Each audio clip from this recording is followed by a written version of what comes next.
Uha, okay. Gaga. Lav intro, men jeg skal lige se.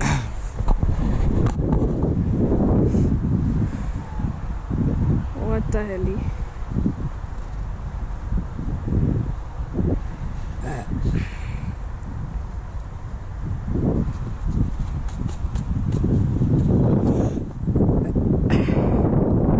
Gaga. Gaga. Gaga. Holy moly, det er koldt. Men kan du lige lade være med at gynge? Imagine, den stopper. Det slip. Vent. Vent. Se, vent. Slap nu af, din lille bombeklat. Okay. Ikke lukke den. Hold.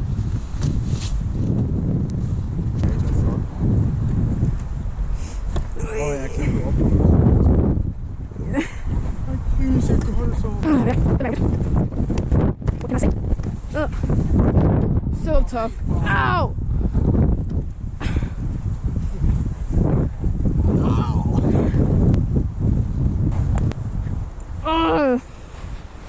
Må du lige være ødelægge min jakke der?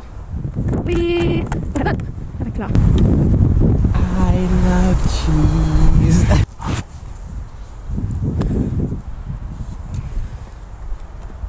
Shalalala. Right, shalalala. Shalalala. Okay,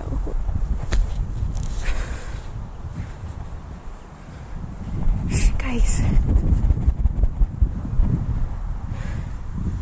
Hvor se, det er sådan helt... Det ligner havl. Har det havlet? Det er sådan sne med små kugler. Er det ikke fra havl? Har du set sne er sådan små kugler? Ja. Har ikke noget. Der er tabt et eller andet. Jo, han har noget. En snibbold, jeg ved det. I do it so low. Boy, who does he think he is? Right, jeg har den her for safety. Du har noget. Nej, jeg har ikke noget. Yeah, that should be me holding your hand. Yeah, that should be me making you laugh. Yeah, that should be me. It's so sad. Yeah, that should be me. Yeah, that should be me. Hvad skal du med den der? Safety. Dig. Jeg har ikke noget. You should never say never.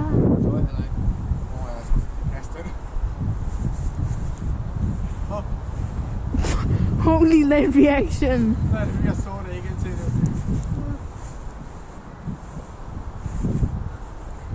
Jeg har ikke engang en snowboard, du kan få i hovedet. Jeg har ikke. Gå væk. Au, wow. Hvor er den? Der er hellig. Mine øjne løber i vand. Hand. Ah! Oh, you fool! Den kan ikke løbe her. Den kan ikke løbe. Hvorfor kan jeg ikke løbe?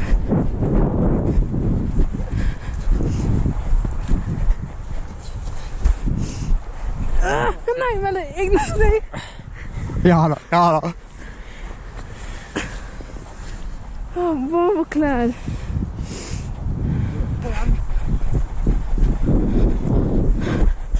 Men okay, hvorfor kan jeg faktisk ikke løbe? That's kind of humiliating.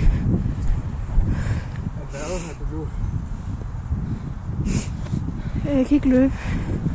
What happened?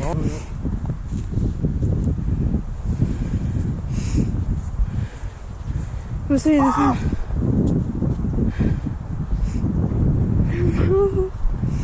Hvad skete der? Nej.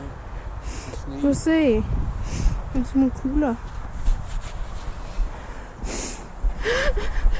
I got him!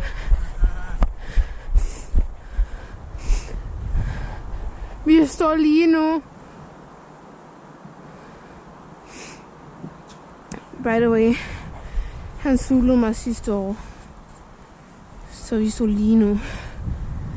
Jeg vil så smage det. Skal jeg smage det, guys?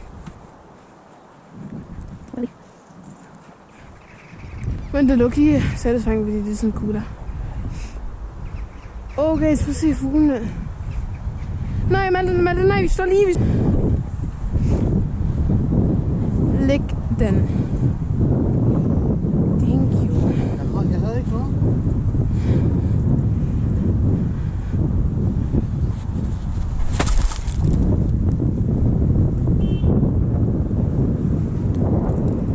Der var sandme i det der. Ja! Obviously.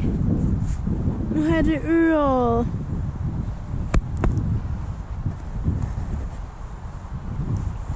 Og mine øjne, de græder. Det er så koldt. It should be me holding your hand, show you off. Tonight I'm gonna show you off. Oh, what you got?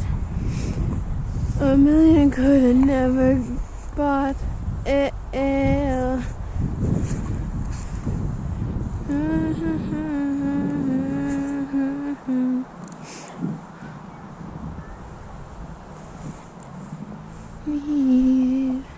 It's a beauty and a beat to make my life complete. Rah! Vil du have den på? Ja. Så... Nej. Telefonen. Jeg er bange for Tør den du? ikke. Den er ikke engang tændt mere. Jeg bor på klædt. Tør du? Okay, kig lige, okay? Ja, okay, godt. Jeg er chopped. Mine fingre gør ondt. Unge babyfingre. Jeg skal se, at jeg riller i panden. Har du først set det nu? Nej, obviously not. Er min hår chopped? Guys, er min hår chopped? Ja, måske lidt. Okay, så nu kan jeg se, at jeg har lidt hemmeligheder til jer. Mys ser virkelig chopped ud, og det har hun nok allerede set selv, når hun reagerer det her.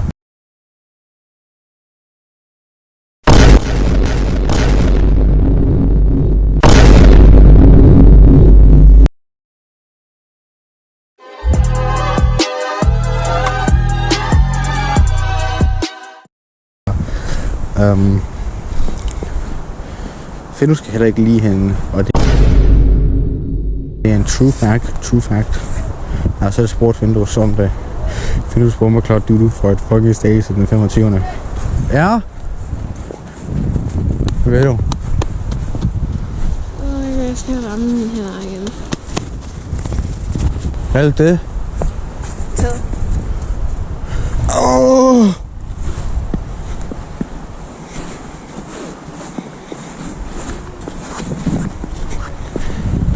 Nu skal jeg til at gøre noget, som vi ikke kommer til at lide med at gøre det alligevel.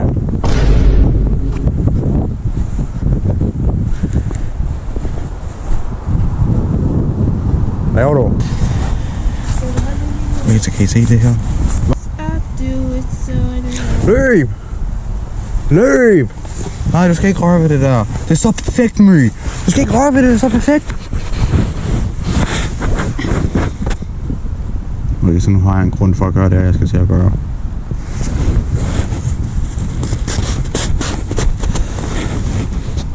Du kommer ikke til at forvente det.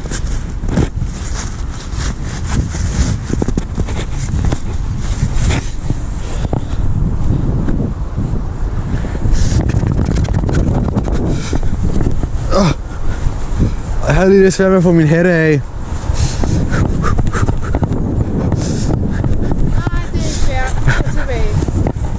Nej! Nå!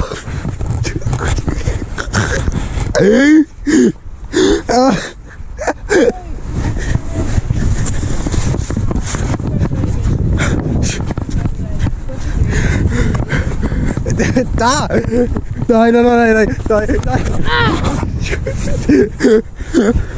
Boy, what the hell?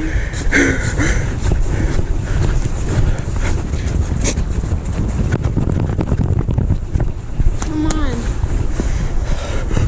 So yes, sir. Say yes, sir. Get your bum cat over here, Ronnie.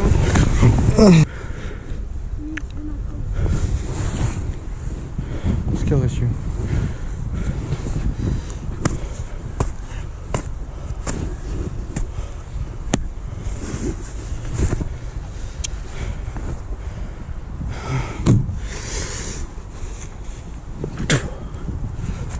Nu kommer jeg til at myrde hende.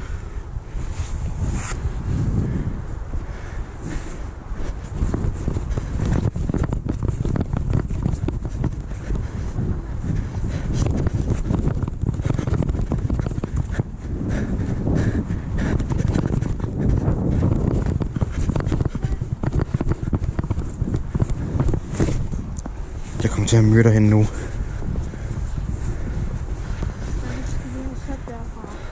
Aha.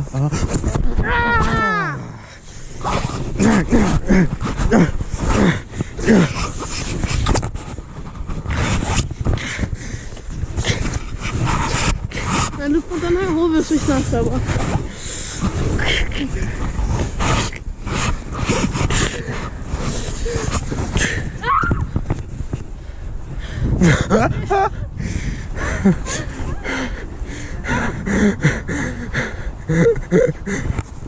Ja.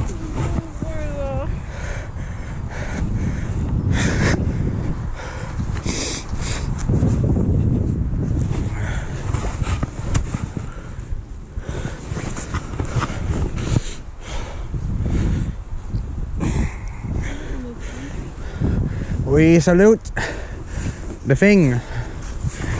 We salute the thing of wood. Amen. Amen.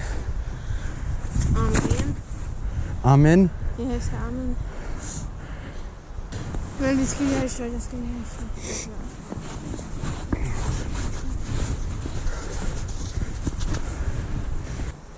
Okay guys, lad som om træerne ikke er der, okay? De findes ikke.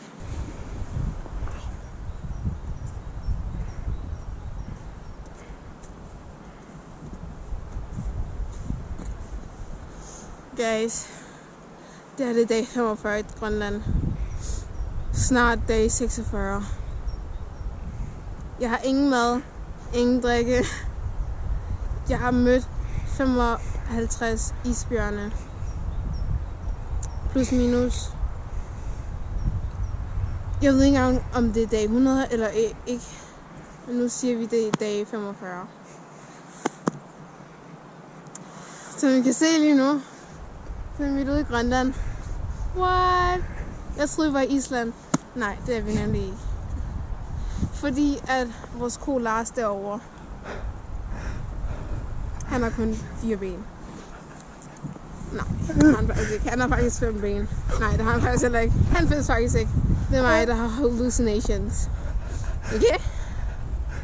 Så hvis kameramanden kunne stå stille lige nu. Men som sagt, det har jeg faktisk ikke sagt. Men jeg er helt alene herude. Se, der går endnu en isbjørn derovre. Det er faktisk min ven Søren. Jeg mødte ham for måske 55 dage siden. Okay, ja. Jeg har ikke noget mad at drikke, som jeg har sagt. Hvad har jeg heller ikke? Jeg har heller ikke noget bål, fordi man kan lave bål herude. Telt. Jeg har heller ikke noget telt, det fløj væk, og så blev det spist af og det blev teltet. Jeg har heller ikke noget telt, fordi at det blev spist af æslet Gunnar. Som heller ikke findes. Det var faktisk mig, der spiste det. Du har ikke sovet i 44 dage. Og jeg har ikke sovet. siden 1955. What? Jeg har faktisk heller ikke nogen handsker nu. De fløj væk. Jeg ved ikke lige, hvor det er. Vinden er virkelig kraftig, som I kan se. Min kameramand er virkelig dårlig, så det så I nemlig ikke lige, fordi at... Men ja, det har været meget hårdt at være alene herude. Helt alene. Der er helt øde herude. Jeg er den eneste person i hele verden, der lever her. Men som sagt, vinden er virkelig kraftig lige nu, som I kan se. Jeg kan næsten ikke så stille. Øj!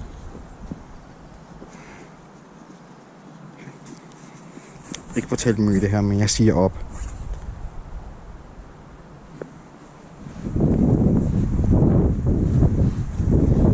Så jeg siger det op nu. Det er helt fake.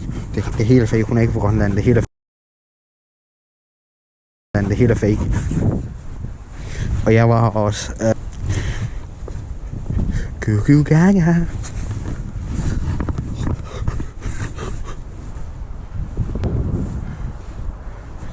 Han kommer med sin øjne igen. Nu er jeg ikke færdig. Jeg ved bagpå, guys. Undskyld. Det var du faktisk ikke. Stop! Okay, guys. Det er dag 24. Jeg ved ikke lige, hvor det kom fra. Men jeg fandt mine handsker ved siden af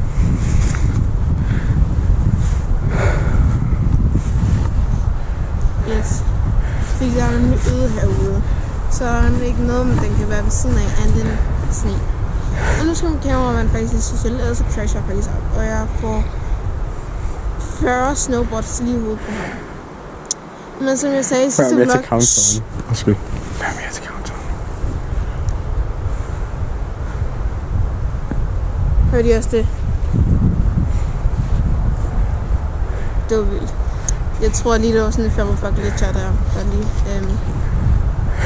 faldt. Men ja, som sagt, jeg fandt mine handsker. Jeg er ikke engang sikker på, at det er mine handsker, men nu ser jeg, det er mine. Men du så blev endnu tykkere.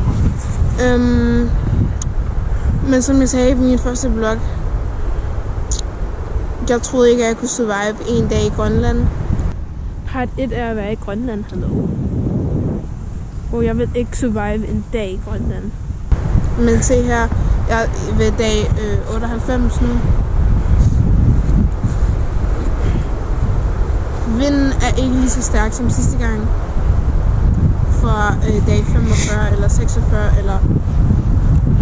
Yes. Min lille finger fryser.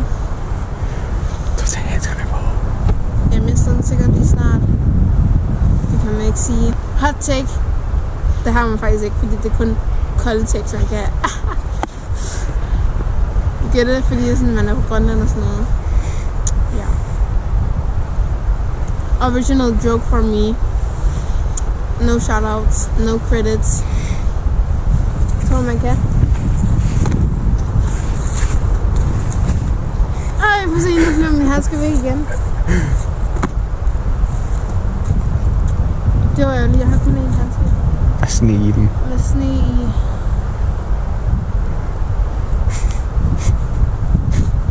Ja. Jeg ved faktisk heller ikke, hvor min skibukser de bliver af. Du lavede ikke noget. Så nu vil jeg fortsætte min vandretur gennem ørkenen af Grønland med en handske. Ørkenen af Grønland. Du går ikke, okay? Jeg ved ikke, om jeg kommer tilbage igen. We pray. Gå nu bare.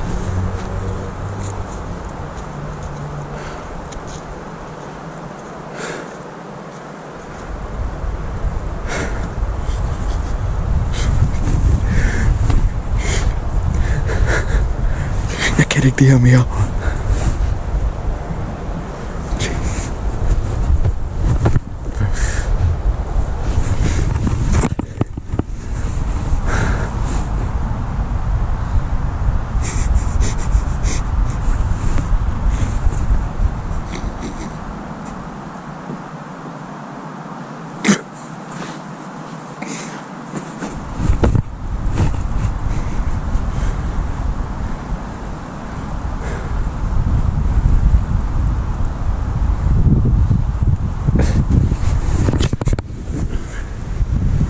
Baby blue.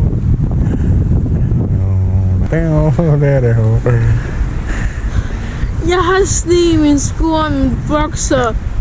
Du har Og set. min knættegår. Ej, du nok okay. Min handsker.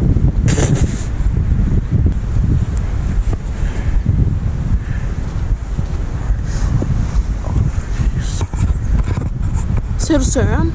Nej, det er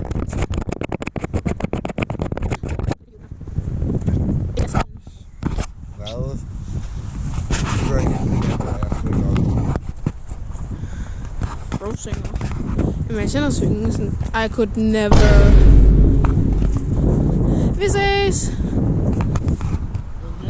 Ja. Det var lige han og beat, som ikke mig, like complete. Super. Jeg tror ikke, han har opdaget, at han så ikke kan pause den.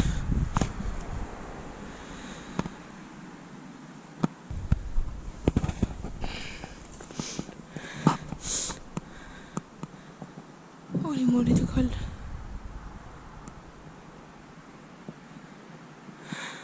Okay, hvor lang tid kan det lige tage? Åh, der. He's coming.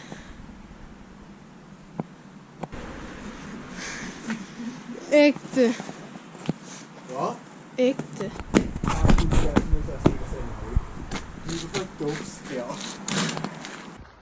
Jeg tror måske, Emilie ikke glemte, at jeg havde hendes telefon i min lomme. Så det her det er en lille personlig vlog til My. Eller hvis hun putter det her ind i video eller et eller andet grund. Så også til hvem der ser det her, som nok er ingen, fordi My har ikke fået nogen visninger på. Den hun uploadede sidst.